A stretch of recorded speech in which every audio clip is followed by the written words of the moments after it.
At noon, we got VMI, who went 1-11 last year, traveling to Navy, who went 10-3. Navy favored by 41.5 points on CBS Sports Network. And I want to talk about Navy so bad. We got Blake Horvath, went 80 of 139 last year, threw for 1,353 yards, 13 touchdowns, 4 interceptions. Also led his team on the ground, 176 carries for 1,254 yards and 17 touchdowns.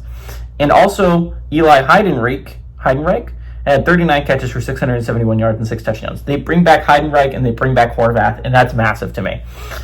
Navy brings back a lot of players I think were big pieces from a team that was very close to a college football playoff berth last year. I don't know if I mentioned this. I mentioned this in my college football playoff prediction video. Again, Navy's one of my playoff teams, right? I have them as the 12 seed. I think they're going to be the group of 6 rep. This is a really good Navy team. I think this is a Navy team that should win an American championship, and I think they're going to go 11-1, 12-1 when they win the conference championship, and I think that's going to be enough to get a college football playoff berth. That being said, Navy does not play a team that made a bowl game last year until November.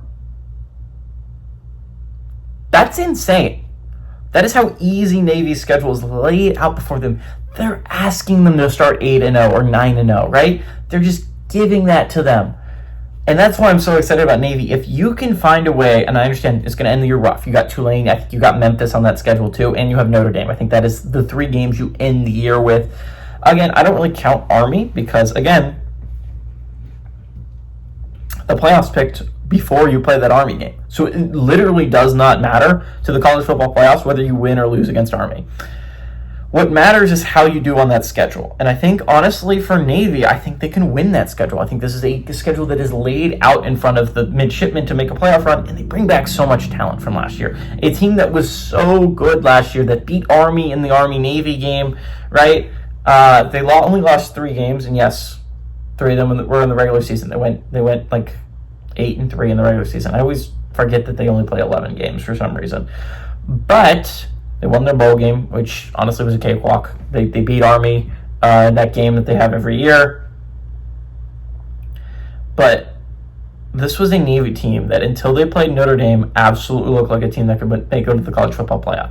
And again, you're going to play Notre Dame again this year, so get your mind right if you're Navy, right? You have to find a way to be able to get over that hump. You have to find a way to at least keep it competitive against Notre Dame, so that way you can claim that. If you go 10-1, 11-1 when you win the American, but your only loss is to Notre Dame, and it is close.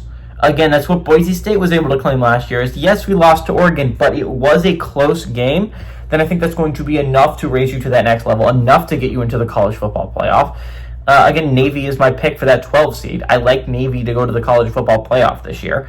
All that being said, Navy is a much, much better team than VMI. VMI is very bad. I think Navy has the offense. I think they showed it last year to win by 41.5 plus. So give me Navy at home to win and cover.